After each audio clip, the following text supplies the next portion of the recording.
কারণে আটকে পড়া নিজ নাগরিকদের ফেরানোর উদ্যোগ নিয়েছে বিভিন্ন দেশ।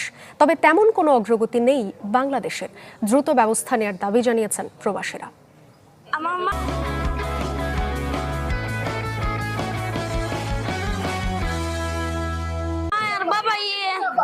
কষ্ট পাইতেছে লেবাননে, আমাকে বাংলাদেশ যেতে মন চাইতেছে, তাড়াতাড়ি একটা প্লেন পাঠান। ছোট্ট শিশুটি বোঝে না কোনো রাজনীতি, জানা নেই সীমানার সমীকরণও।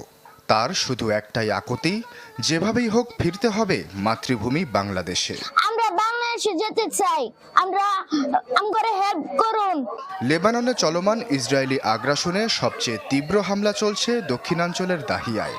তাই প্রাণ বাঁচাতে সেখান থেকে রাজধানী বৈরুতের দিকে ছুটছেন প্রবাসী বাংলাদেশিরা। অনেকেই হারিয়েছেন ঘরবাড়ি, চোখের সামনে তছনছ হয়েছে হাজারো কষ্টে সঞ্চিত সম্পদ। আমরা অনেক সমস্যায় আছি।